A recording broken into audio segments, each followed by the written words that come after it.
presented on our Facebook page and on Channel 98. A quick programming note, this is the last program of our official season. We will be back with more Tuesday evening presentations on October 5th. We will have the schedule on our website and in members' mailboxes soon. As for tonight, thank you for joining us for our presentation about John Wheelwright and the founding of Exeter by UNH history professor Cynthia Van Zandt. This program is made possible by the generosity of an anonymous donor. We would like to thank this donor for the program request and for the financial support. Our Society's annual meeting will take place after the Wheelwright presentation. We will have a short break between the program and the meeting, at which time Exeter TV will stop streaming to Channel 98 and our Facebook page. We would appreciate it if members would remain on Zoom for the meeting so that we will have the quorum we need to conduct business. Tonight, Cynthia will be answering questions at the end of her program. Jillian Price, one of our trustees, will be monitoring the Q&A dialog box at the bottom of your screen. Feel free to type your questions there. If you are listening on Facebook, you can write your questions in the comments and we'll try to get to those as well. If you are interested in learning more about Exeter's history, visit our website, exeterhistory.org. And if you're a member of the Society, we thank you. And now a brief introduction to tonight's speaker. Cynthia Van Zandt is an associate professor of history at the University of New Hampshire, where she teaches courses in colonial American history and Native American history, among other topics.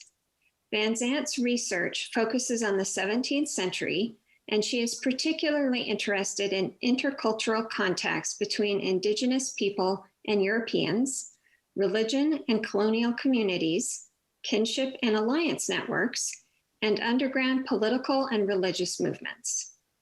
She is the author of Brothers Among Nations, The Pursuit of Intercultural Alliances in Early America, 1580 to 1660. She is currently working on a book entitled The Feast of Good Conscience, Kinship and the Restoration Underground. Cynthia, thank you for coming. The floor is yours. Thank you very much, Laura. Good evening, everyone, and thank you to the Exeter Historical Society for inviting me to speak, and thank you to all of you for attending tonight. I'm going to just share my screen, so give me a second to get this up and going for you.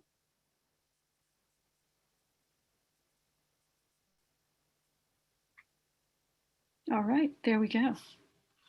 And I want to say the Exeter Historical Society has such terrific programs. I'm really doubly pleased to be able to be part of its programming. And I'm also pleased to be able to talk to you about some of the issues that have occupied my research for some time now. So I want to begin in the 1630s. In 1638, the governor of the Massachusetts Bay Colony, John Winthrop, wrote that an inquiry into the activities and views of a woman in the colony had revealed foul errors.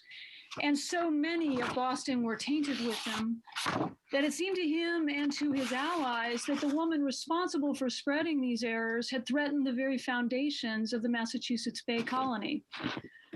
That woman was Anne Hutchinson, and she was married to the brother of one of Exeter's colonial founders, the Reverend John Wheelwright. And in 1637 and 1638, Wheelwright and Hutchinson were accused of undermining the stability and security of the still new English colony around Boston. That conflict and its fallout ultimately pushed Wheelwright out of Boston and out of the Massachusetts Bay Colony altogether, and to the place in what we now call New Hampshire that he and other English colonists would call Exeter. So tonight, I want to talk about John Wheelwright, and I want to talk especially about some of the communities with which he was in contention as a way to think about some of the big questions. And here is Exeter's founder, John Wheelwright. I want to use him as a way to think about some big questions about how communities work, how they sustain themselves, how they handle differences, and how they recognize and address threats to their security and to their community harmony. I've been interested in how political movements succeed and how they fail, and the world of 17th century Puritans provides some particularly interesting examples of how people in the past have struggled with questions like this, questions of how much dissent it's safe to allow in a community. How can a community preserve harmony when the people in the community don't agree? And tonight I want us to think about these questions by considering the life of one of Exeter's most famous early leaders, again, the Reverend John Wheelwright. My research has shown me myriad ways that Puritans were connected to one another throughout New England and the ways that they maintained kinship and religious networks with other Puritans across the Atlantic and England. Most of my scholarship is not based primarily on New Hampshire history, and I expect that many of you will know more about Exeter's early history than I do. So what I'd like to do tonight, using really the strength of my expertise, is to focus on the story of the political dispute that grew so heated that it resulted in Wheelwright's banishment from Massachusetts and then in the creation of Exeter. And I want us to think about Wheelwright's experiences in the context of how Puritans tried first to establish ideal communities and forms of governance, and then just how incredibly difficult they found that to be. My larger work that I'm working on in this book I'm calling The Feast of Good Conscience involves tracing connections between Puritan men and women in England and in New England who became involved in the civil wars in England between King Charles I and Parliament, and who later supported the Puritan government that ruled without a king for 10 years during the 1650s. John Wheelwright knew many of these people, and his experiences in the 1630s, 1640s, and 1650s helped to illuminate two important ways that the New England colonies were part of a much larger transatlantic context during the 17th century. First, in New England, many colonists remained, as I've said, connected to people and to events across the Atlantic and England throughout all of the 17th century. Kinship networks remained strong, community networks remained strong, despite, the distance of being an ocean away. And second, these connections in turn played an integral role in politics and in how people resolved seemingly intractable political disputes. Because when conflict became too great, or when the divide between different sides seemed too great or too deep to cross, one of the ways people resolved the situation was to move. Some colonists returned to England to try again there. Others moved to different colonial towns in the hopes, perhaps, that a fresh start with new people would give them the life and community they wanted. And others still moved more deeply onto native lands to create an entirely new colonial community, which helped to fuel the growth of English colonies and to the intertwined long-term consequences and often dispossession for Indigenous peoples. Over a period of 30 or so years ago, over a period of 30 or more years, John Wheelwright tried actually all three of those tactics, including moving from England to New England, migrating within New England, including, of course, founding the colonial town of Exeter, returning to England, and then eventually coming back across the Atlantic to New England. In New England, he lived in Boston and just outside it, Exeter, of course, as you know, Wells, Hampton, and then, as I said, back to England, and then Salisbury. And in many ways, it's an extraordinary looking list, I think, from many perspectives.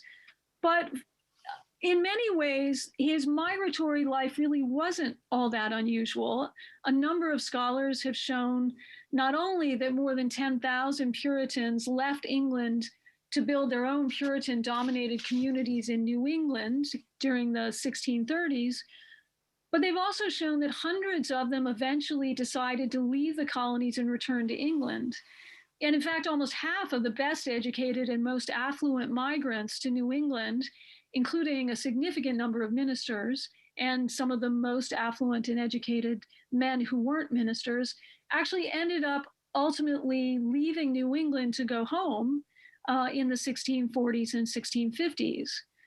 And some of those people were, like John Wheelwright, people who wouldn't stay in England even after returning, but who would come back to New England after 1660 when Puritan rule in England ended and the Stuart monarchy was restored.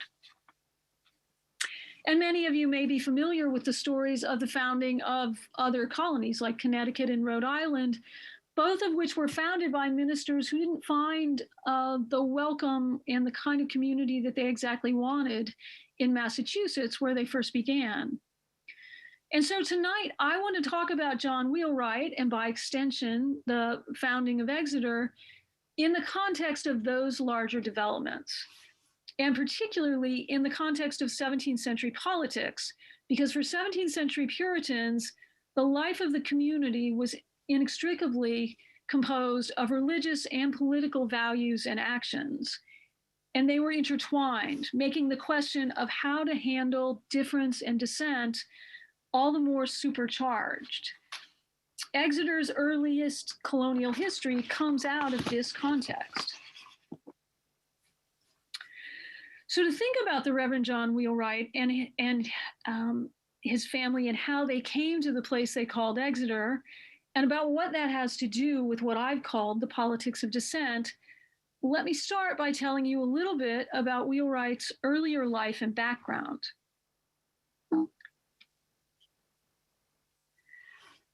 John Wheelwright was from Lincolnshire in England. He was born in 1594 during the last decade of Queen Elizabeth's reign.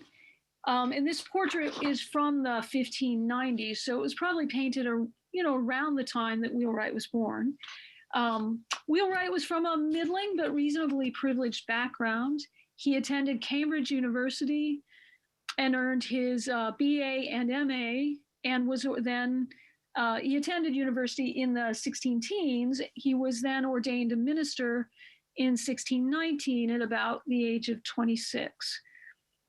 While he was at university, he got to know a number of other men who would also become Puritan ministers, and other men who would go on to fight on the side of Parliament against King Charles I in the English Civil Wars of the 1640s. Those connections would have lifelong impacts for Wheelwright. As a young man at college, he apparently had a reputation for being a fierce competitor and a man who wouldn't back down. Massachusetts Puritan minister Cotton Mather wrote to a friend that he'd heard that Oliver Cromwell had talked about John Wheelwright as a force to be reckoned with.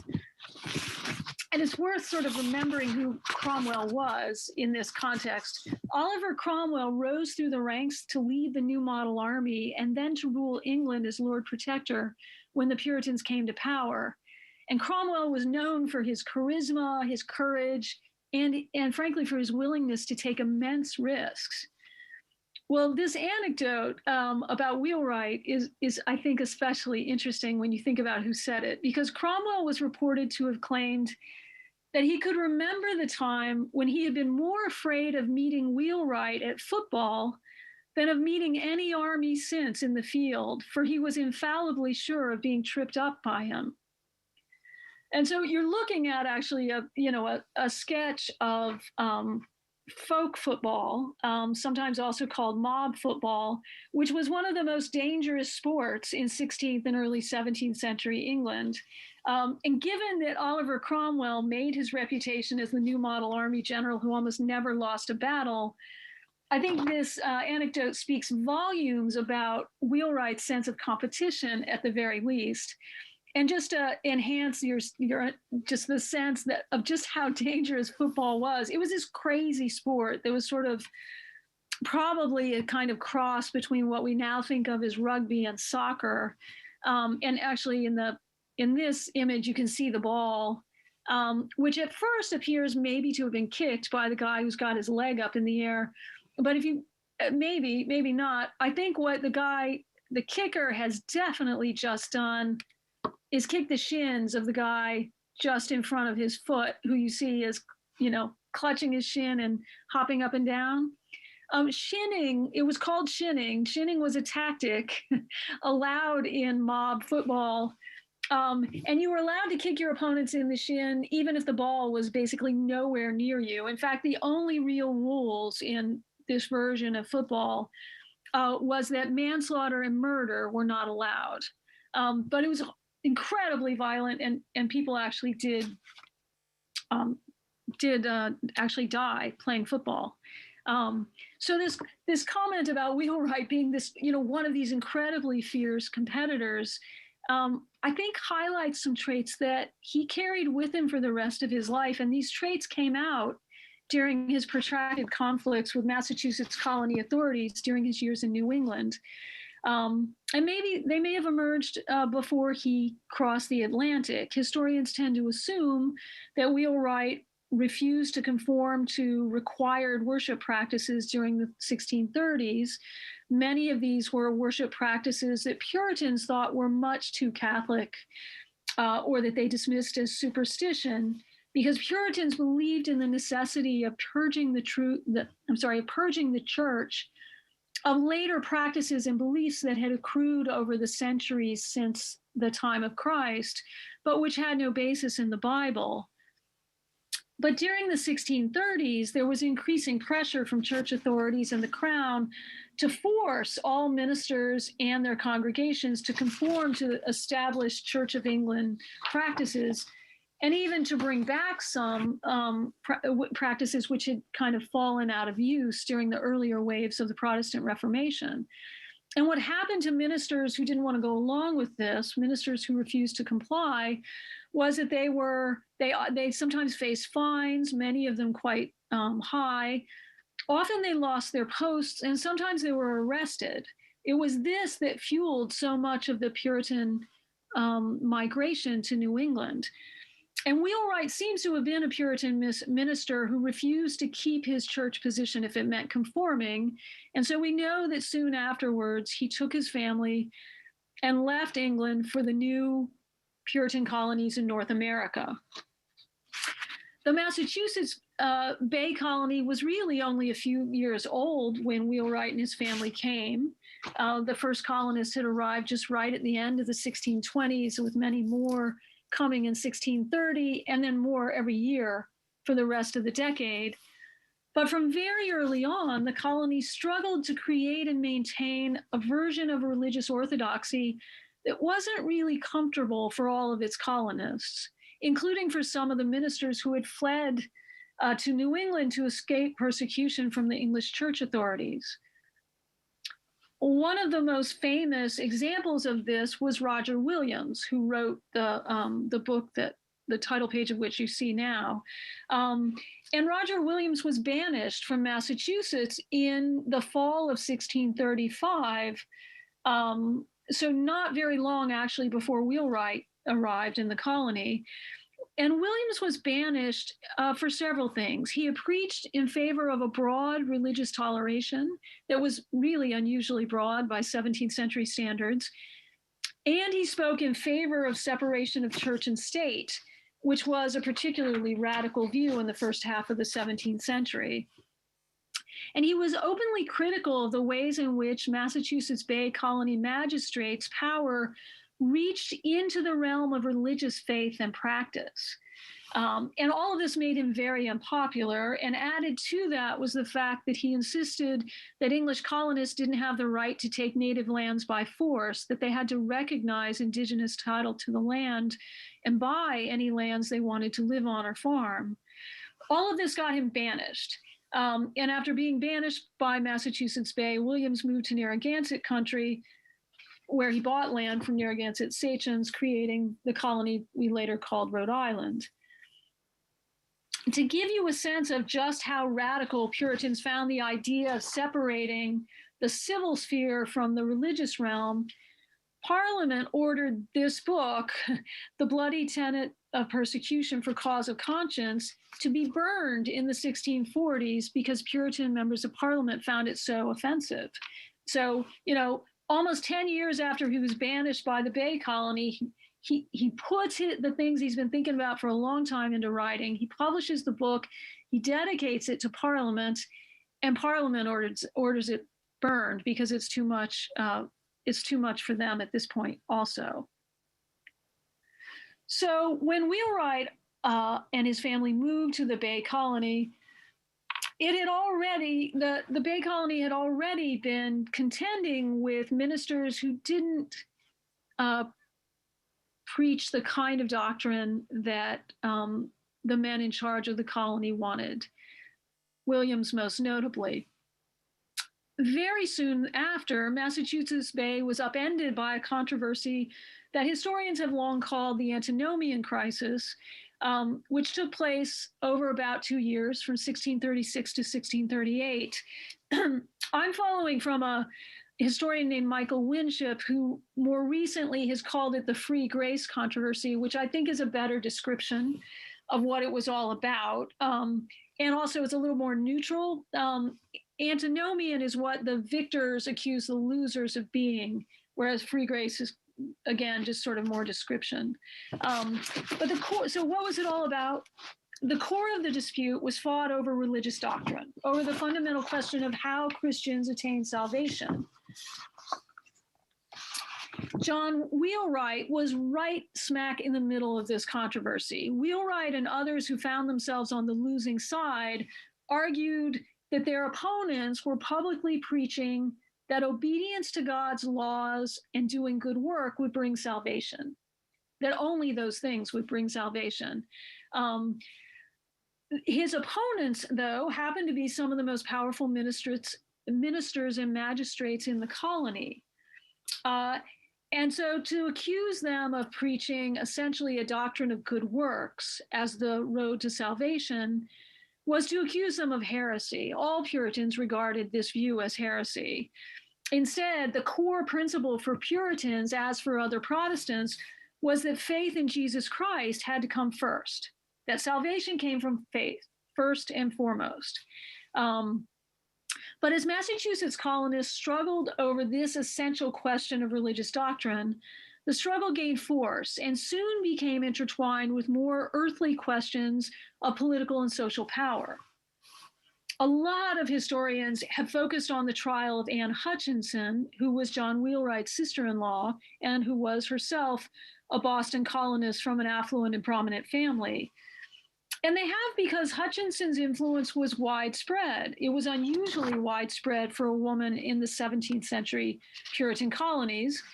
And they focused on her because her trial reveals, it's incredibly interesting. It reveals a woman who was confident of her positions and who refused to bow before the authority of Massachusetts magistrates or of many of the leading ministers. And it shows her strong determination not to be silent or to accept a meek and humble subordinate position because of her gender. But they focused on, historians have focused on Hutchinson also because many of her opponents did. And a lot of the accounts written by the victors in this dispute made an awful lot of the threat posed by Hutchinson, both by the dangerous and unprecedented ways she stepped outside of accepted gender roles, as well as by the dangerous views that, religious views that she espoused with such charisma. And there's definitely evidence of all of that in the sources.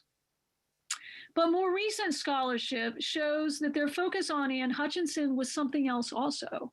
It was an effective piece of political spin because it deflected attention away from some of the very powerful men who had raised challenges to the men most in power in the Bay Colony. And one of these men who the leaders of the colony were really hoping not to talk about was Sir Henry Vane. Now, Vane had briefly been elected governor of the Massachusetts Bay Colony in 1636, but after a year of controversy and struggle with other leaders like John Winthrop, Vane went back to England in the summer of 1637. So he was there for a substantial part of this controversy, but not for all of it. But during the continuing crisis over free grace, colonial leaders always had him on their mind, because they were very worried that Vane, who came from a very prominent family, his father was one of the king's privy counselors, they were worried that Vane would go back to England and convince the king to appoint him as a royal governor general in charge of the colony. And so he would come back as royal governor. And all of this was rooted in a political election. It was rooted in the election of 1637, when Vane was voted out of office and John Winthrop was voted back in. And the election was so controversial that Henry Vane's supporters began to talk openly of the need to have the king do something to check the power of the local government in Massachusetts. And so Vane's opponents started circulating wild conspiracy theories that he was somehow involved in an elaborate satanic plot to overthrow the colonists' liberties and to undermine their churches. And so there was a moment where it looked like a lot of people might leave the colony. When Vane decided to go himself, many of the others stayed. Vane told his supporters, though, that he wasn't leaving permanently. He said he would come back, and he strongly suggested that when he came back, he would come back as the royally appointed governor of the colony. In fact, we know he never came back. Instead, he became deeply involved in the political upheavals in England during the rest of the decade and in the 1640s and 50s. But of course, in 1637, nobody knew that's how things would turn out. And it was in this sort of ferment of heightened fear and division that Anne Hutchinson's brother-in-law, the Reverend John Wheelwright, stood before a congregation and delivered a sermon. He delivered a fast day sermon at the beginning of 1637. Wheelwright's fast day sermon became a flashpoint in the free grace crisis. And this was because of who Wheelwright was and because of what he said. So in addition, who he was, well, in addition to being related by marriage to the controversial Anne Hutchinson, Wheelwright was a friend of Sir Henry Vane. Both men had been at Cambridge University together. And as we've seen with the Oliver Cromwell anecdote about, football, Wheelwright was a man of determination and zeal and firm confidence in his own abilities. His sermon blew the controversy wide open, and it fused the theological and political dimensions of it into a single bound issue: the threat of misleading the people and encouraging sedition. So in January of 1637, this is what he did. He preached a sermon in which he seemed to accuse most of the other leading ministers in Massachusetts of preaching a covenant of works rather than of grace. Now, I mentioned it was a fast day sermon, and Puritans were notorious for resorting to fast days at regular intervals so as to discern what God wanted for them. And fast days for Puritans were taken very seriously. The community typically would have eaten and slept less the night before as part of their religious practice to devote more time to prayer. They also would have abstained from sex. And then on the day itself, they would get dressed. They'd wear their plainest, most somber, and least ostentatious clothes to church, whereas the services on the fast day itself typically lasted all day long and included more than one sermon. On this particular fast day, Wheelwright gave the afternoon sermon, and in his sermon, he publicly suggested that other ministers in Massachusetts were preaching heresy and imperiling the immortal souls of their congregations by encouraging them to see worldly success and social position as accurate outward signs of the state of their souls. And he also stood in front of the congregation who, think about it, by the afternoon would almost certainly have been tired and hungry. He stood in front of them and he challenged the very practice of fasting and of fast days, proposing that the only reason to fast was in the absence of Christ. So that didn't go over so well either. Now, Wheelwright always denied that he had absolutely accused his fellow ministers of preaching good works over faith, but it is pretty clear, I think, that was his point. it's certainly clear that that's how his fellow ministers and their supporters in the magistracy, excuse me. But there was more. As he warmed to his theme, Wheelwright called on his listeners to wage spiritual warfare against any who embraced a covenant of works.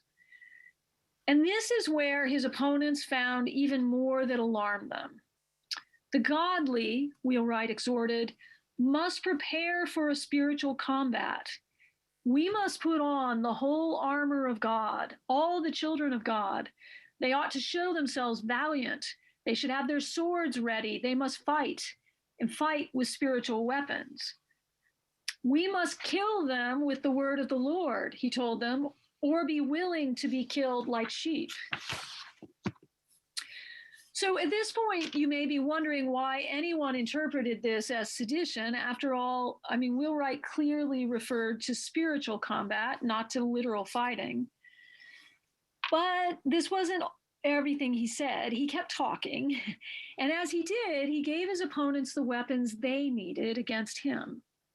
Wheelwright's sermon used the format of stated objection, then refuted with answers, which was pretty typical both at universities and in Puritan sermons. And he himself raised the secular political implications of his sermon. Objection. This will cause a combustion in the church and commonwealth. Answer. I confess and acknowledge it will do so, but what then? For Wheelwright, the stakes were too high to be cautious or to fear discord or outright battles. God's truth allowed no compromise. But so this is bad, or his opponents thought it was bad. But the really interesting thing about all of this is it took time for them really to build their case. Wheelwright gave his sermon. He then, life went on. He continued to preach at his church for the next few weeks. But during that time, his opponents organized against him. Later that winter, several ministers met and secretly presented a list of heresy charges against Wheelwright to the general court. They didn't present the charges to him. They secretly presented them to the court. And the general court, to remind you, was both a legislature and a judicial body. And so in March, it met to consider the charges against Wheelwright and then also the charges against his sister-in-law, Anne Hutchinson.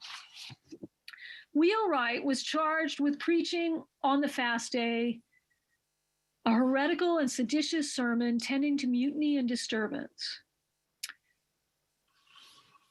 John Winthrop was one of his chief accusers and one of those most determined to find him guilty. Wheelwright's accusers bound heresy and sedition together in order to prove that Wheelwright was posing a danger to the colony.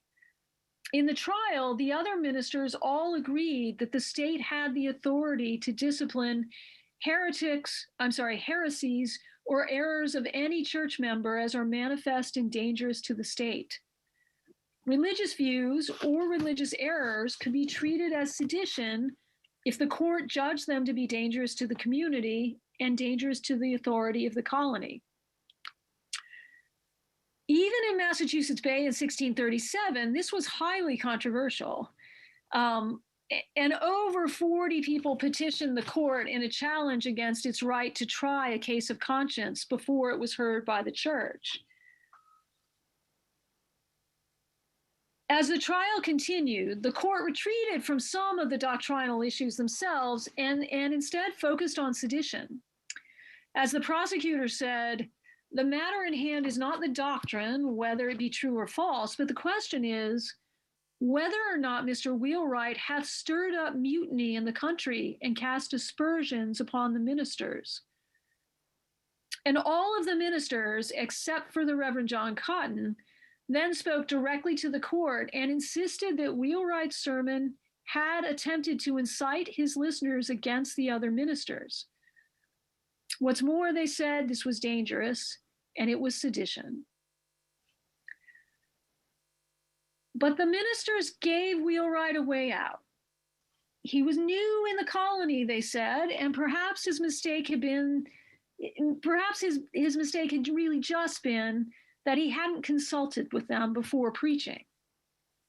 They were willing to reconcile if he was. He would have to apologize, of course, but they gave him a kind of face-saving out. But Wheelwright refused, insisting that he received religious truth from God and not from his fellow man. And so the court found Wheelwright guilty and banished him from the colony. But this was a big crisis. It wasn't just about Wheelwright, although his fast day sermon in many ways was really it really ignited all of these events. The court also banished his sister-in-law, Anne Hutchinson, and one other colonist, so banished 3 in total, and their families. It disenfranchised 8 colonists who were judged to have supported the Wheelwright and Hutchinson faction. And because it regarded the crisis as being so widespread and indeed so dangerous, the court also ordered 75 people to be disarmed. And some of them were from Boston, some of them were from Salem. And this is a particularly harsh punishment, and I think meant to be, as less than a year before, Massachusetts had been fighting the Pequots in the Pequot War. And during the Pequot War, the General Court had ordered all men 18 years or older to carry muskets and ammunition anytime they came to public assemblies or traveled.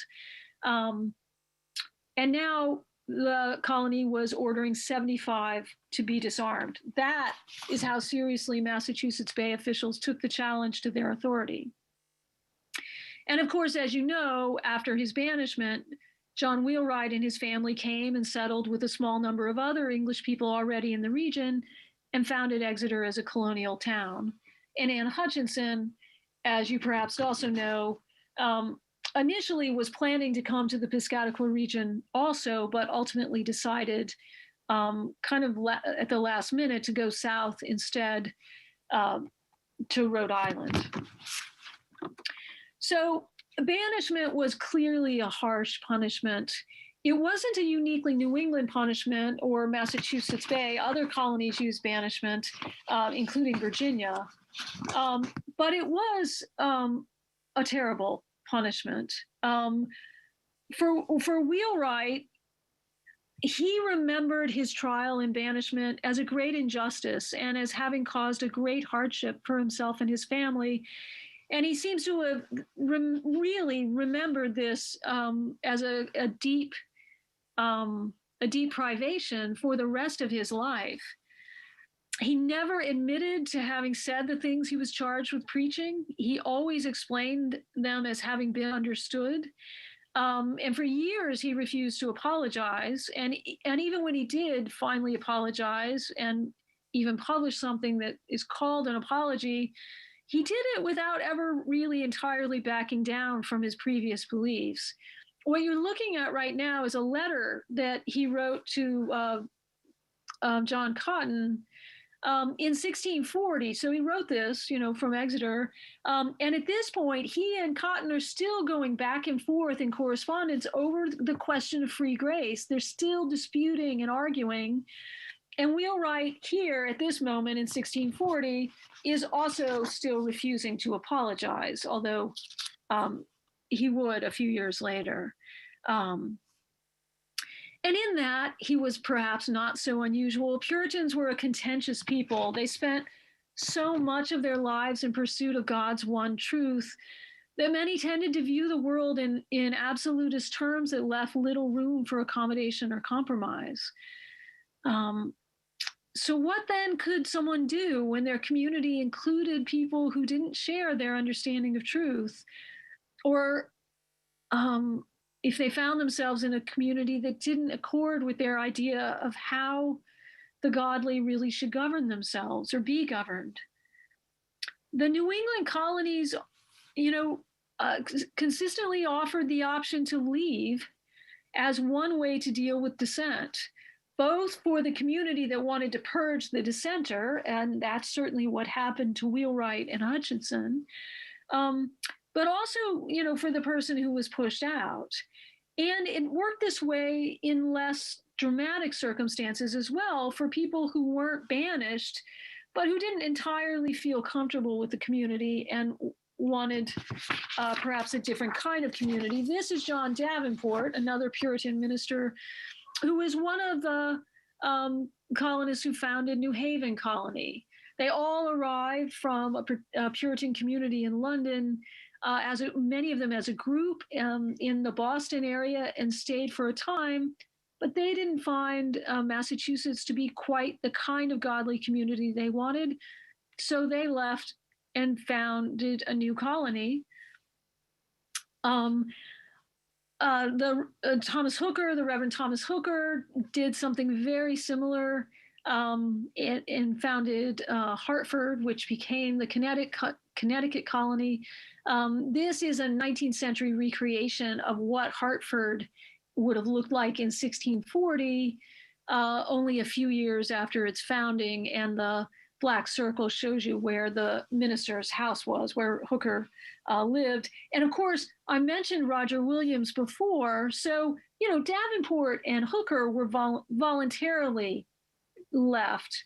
Had they stayed, though, in Massachusetts, I think there would have almost certainly been conflict. And of course, we know that Roger Williams, before Wheelwright, faced conflict for promoting a vision of society that is much more in accord with the values people would embrace hundreds of years later. He argued for separation of church and civil society. He argued for religious toleration. Puritans in the 1630s and 1640s on both sides of the Atlantic tried to deal with dissent by suppressing it, and whenever possible, by sending it away, as they did with Williams, as they did with Wheelwright. Whether or not they really preserved community harmony is open to question, I think. It is certain, however, that they did not suppress the ideas. At the end of his life, John Wheelwright held firm to the ideas he had preached in 1637. His preaching was somewhat different, and he didn't accuse other ministers or seem to, in the ways he had done in the 1630s. But even in this, which was published, you see at the bottom, in 1658, it has apology in the title. Even this is more a long justification and an effort to clear his name of accusations that he believed tarnished his reputation. It isn't really a retraction of his views. Pushing dissenters out, as I say, didn't suppress the ideas. And at the end of his life, John Wheelwright held firm to the ideas that he had first preached and had gotten him banished in 1637. Thank you very much. I look forward to our conversation.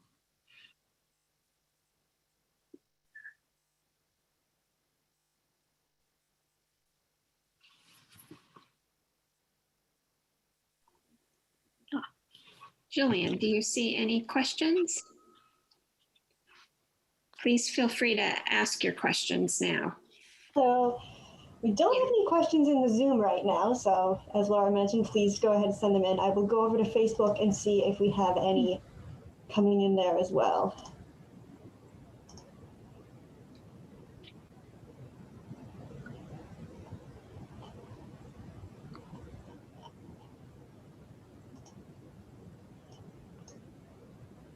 All right, we actually have one come in now. So let's see.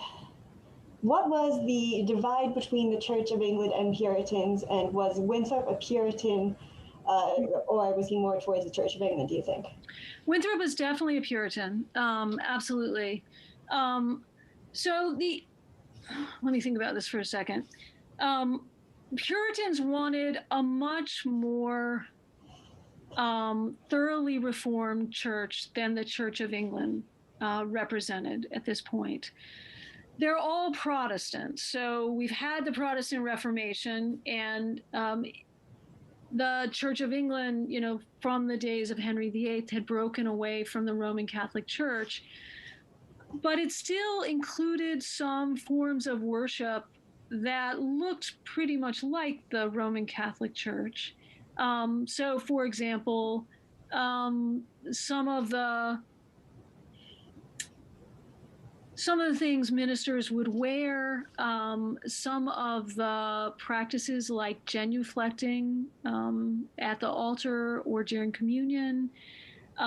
Some church architecture kept the congregation back. I'm trying to gesture with my hands back from the altar. These are things that the Church of England hadn't entirely gotten away from over the long centuries of the Protestant Reformation. And in the 1630s, King Charles I and his Archbishop of Canterbury, whose name was William Laud, both began to push for more uniformity in religious practice. And they not only wanted everyone in England to be worshiping much the same way, they wanted to say what that way should be, and they wanted it to include more of what they called the beauty of holiness. And that might include things like slightly more ornate interiors in churches, more distance between the altar and the congregation, genuflecting. It might even include things like incense and candles and things like that. They wanted reverence for the clergy and so forth. What Puritans hated all of it, all of that. Puritans wanted, they thought that the Protestant Reformation was incomplete, and that what really, really needed to be done was to keep stripping things off and return the church and worship practices to the kinds of practices that the very earliest Christians had used. So the people right after Christ's crucifixion who formed the early church, or even Christ's apostles, during his years of ministry, but especially after Christ was crucified. And to figure out what that was like, they looked to the Bible. They looked to the New Testament mostly. And that was their template. If something wasn't described or mentioned in the Bible, they believed it had no place in church worship. And that's why Puritans, you may have heard that Puritans sort of famously didn't like Christmas, and in fact, banned Christmas. And that's true. They didn't like Christmas, and when and Puritans did, in fact, ban Christmas. And they did actually for this reason, because they said, they were actually pretty good historians on this. They said, there's no evidence that Jesus was born on December 25th. And in fact, the reason that the church celebrates Christmas on December 25th is because it was a Roman pagan holiday. And the earliest Christian church imposed its holiday on top of it to kind of get people to recruit more Christians and get people to popularize Christianity. For Puritans, they're like, this is rank superstition. It has no basis in the Gospels, and so we're not going to do it. Which makes them seem like incredibly unfun people. But on this, they were principled people, and so they made a big deal out of Christmas, the traditional Christmas not being any different than any other day and so forth. So John Winthrop, definitely a Puritan, and a pretty conservative one. So for him, as a Puritan, to have another Puritan like John Wheelwright say, you're looking at all those outer signs of success, like you're a big man, you have the respect, you have power, and that makes you think that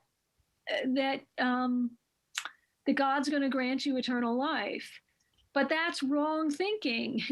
Wheelwright and Anne Hutchinson both insisted that that's not what Christianity was about. It's not that you shouldn't do good things. It's not that perhaps if you did good things, you might also prosper. But ultimately, being a Christian was about the interior faith and and each individual opening themselves up to God's faith, and recognizing that they could have that kind of direct connection. I'm trying to gesture as though I'm gesturing to the divine here. Zoom's a little weird. Oh, that's great. Well, we actually have quite a few questions coming in here, so sorry to cut you off, but No, there as many as possible here. We have quite a few asking, what was it that made Wheelwright leave Exeter to go to Wells? And there's a couple messages in here. Is it true he was just hard to get along with? I don't know if he was hard to get along with. I think it depends on who he was trying to get along with, maybe. I don't know. He's clearly a guy who didn't like to compromise, which might make him hard to get along with. I don't know. I mean, the simplest answer to why he left Exeter is because when Massachusetts, when it became subject to Massachusetts authority, he was still under the judgment of banishment. So he had to leave the jurisdiction, and Wells was at that point still outside of the Bay Colony's jurisdiction. That's the simplest answer. And some of you may know more about this than I do. As I mentioned, I'm not primarily a New Hampshire historian, but so what I would wonder is, my understanding is that the community, sort of petitioned or submitted to the Bay Colony. If I'm correct about that, they had to have known that their minister would have to leave, that he had been banished from that colony. So perhaps the Exeter Historical Society has some things on this. I don't know. But the simple answer is he was still banished. So when the Bay Colony took over, that's why he went to Wells. That makes sense. Several other questions related to that would be, do we know if his doctrines continue to be taught in Exeter, though? So maybe even after he was banished, if his followers did stick around, how did that influence later Exeter? I don't know as much about that. I do think that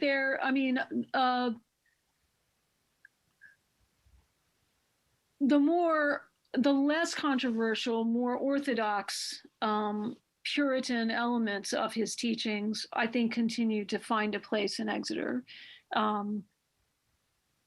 The things that his opponents called antinomianism, I think my sense, and this is from reading that 1658 piece and then some of his letters back and forth with John Cotton,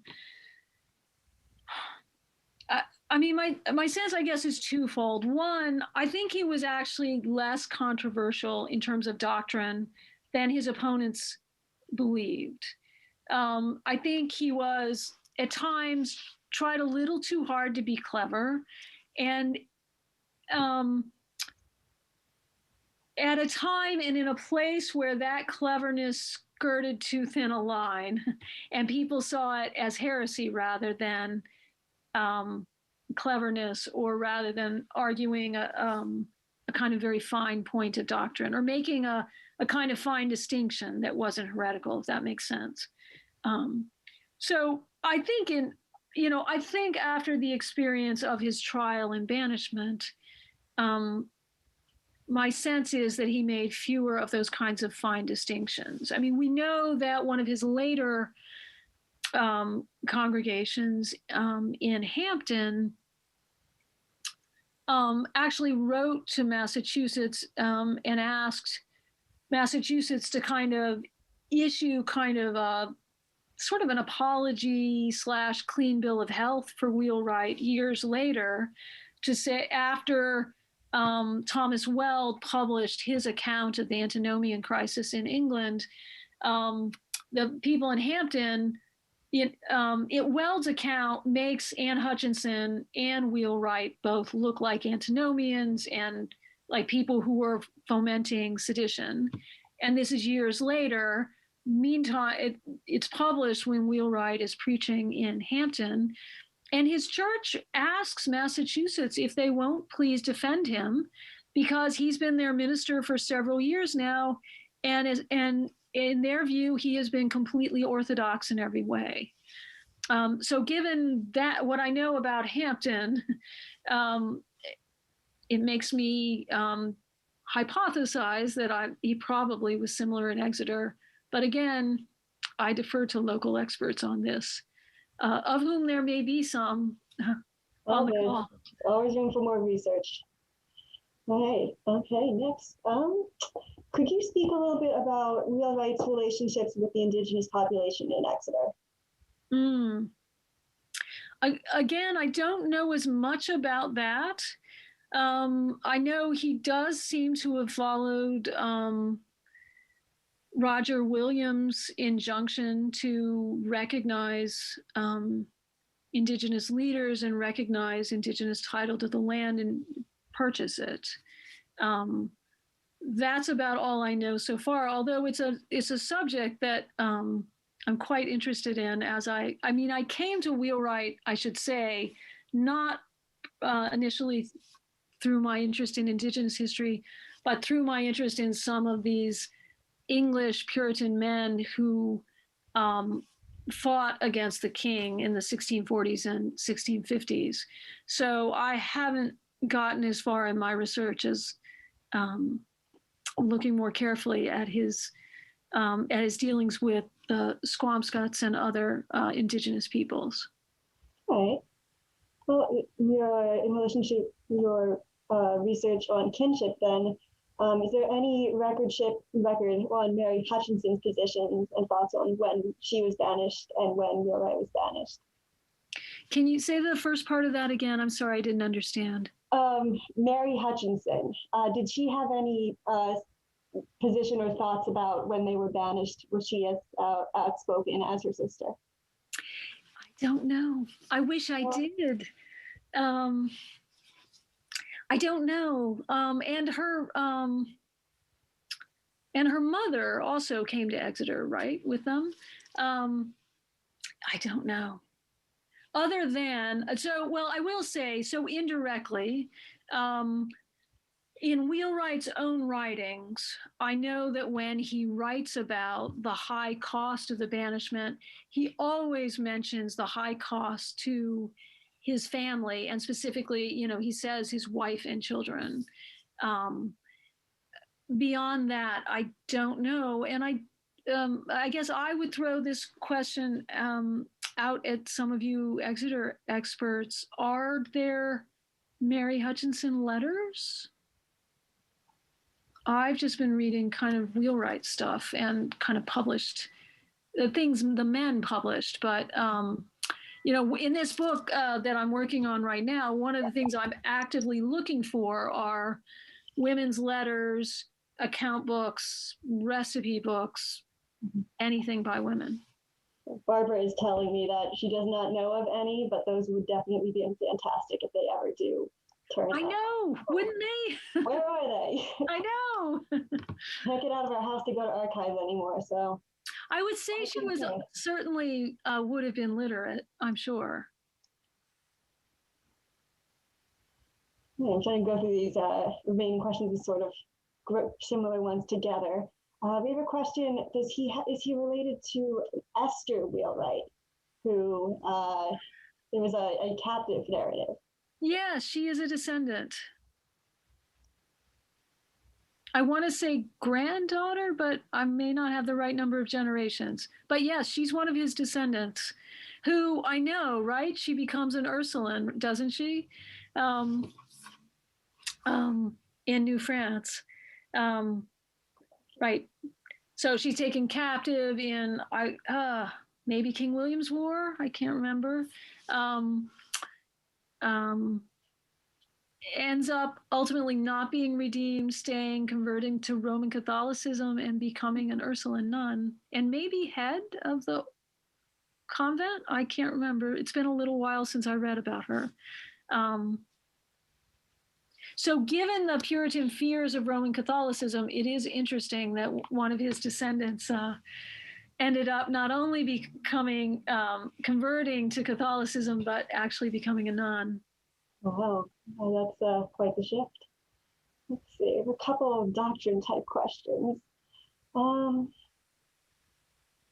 It's a couple questions, I guess, asking more for clarification about how the Puritans sort of were divided, with some in support of salvation by works as opposed to by faith, with Puritanism being strongly about faith. How did that become reconciled, I suppose? So I think none of them would admit to embracing salvation by works. They would all agree to that, I think. The difference is that, and that's partly why John Cotton, Thomas Shepard, these are all Puritan ministers who were so outraged by what Anne Hutchinson was saying, and equally, maybe differently outraged at what John Wheelwright was saying, because he was saying that that's what they were preaching to their congregations, and they are sort of shouting back, no, we're not, because Puritans don't believe that. Like, that's a Catholic thing. It's not a Protestant thing, and we're the purest Protestants. Like, no, no, no. But the difference became about, they ended up fighting about it so much, I think, because the question was sort of how could you tell? It was the great Puritan concern. How could you tell if you were saved? Or in the kinds of language they would have used, how could you tell if you were a member of the elect? One of God's, chosen, because they believed in predestination, which is, I always find, and my students always find, really kind of hard to wrap your head around, the idea that people's salvation are kind of predetermined by God. And so nothing that you do really in your lifetime changes that. And yet you're exhorted to believe nonetheless. You're exhorted to live a godly life. But here's the key difference, right? You don't live a godly life because doing so earns you salvation. That's not a Puritan belief. You live a godly life because if you're one of the elect, because the elect will kind of naturally want to do that. Like it will be a kind of sort of outward expression of the innermost truth. But you see how complicated it is and how close I just got to what John Wheelwright was saying, the other ministers were saying. That's one of the reasons it was so complicated. It was really sophisticated theology, hair-splitting theology in some cases. And this is also one of the reasons why Puritan efforts to convert Native Americans to Christianity wasn't enormously successful, because, English is my first language, and I'm having difficulty communicating all the nuances of Puritan theology to you all in English, right? Many of whom you all also speak English, and for many of you, it is also perhaps your first language. Imagine trying to do that with someone for whom English is not their first language, and they're having to learn English. And then you tell them also that to be a true Christian, they can't be one until they understand all these fine points of doctrine, and they have to learn to read and be able to read the New Testament at least in order to understand. It's incredibly demanding. Whereas, for instance, the Jesuits in New France tended to take the attitude that they would ask indigenous people to convert and accept their conversion kind of at face value, and understanding would come later with time. For Puritans, it was the opposite. Like, you had to have the understanding first before you could be converted. And in their own conversations with each other, that's why they often descended into these incredibly fierce disputes over things that to modern people can seem to be a lot of fighting over tiny differences. But for them, of course, ultimately this was fighting over the question of who would have eternal life and how they would know. And very serious for them, yeah. Right, there's no greater question if that's what you believe. Well, we're running low on time here, so we were just wondering, there are a couple more questions. Would you be willing to have questions forwarded to you if we have any others? Oh, of course. Is there a way to contact you? That would be best then. Yeah, email is great. Absolutely. All right. Well, anyone who has other questions, you can forward them to the Historical Society. We'll pass them along. And I see Laura is here, so I will hand over to her. Laura, you're on mute. Thank you, Jillian. There you go. I wanted to thank Cynthia for joining us and doing all of this in-depth research, some of which was for on our behalf. So thank you, Cynthia. My pleasure. My pleasure. And I'd also like to say thanks again to our anonymous donor for making this program possible. So we really appreciate that. If you are a member, please stay on Zoom and bear with us for just a few minutes for our annual meeting, which should take only about 20 minutes. So if you could hold on tight for just a couple minutes, we'll get started. Thank you. Thank you, everyone. And may I also thank your anonymous donor for helping to fund research. Thank you. I very much enjoyed it. Thank you all for coming. Thank you. Thank you very much, Professor Van Zandt. Good night. Good evening, everyone. Good night.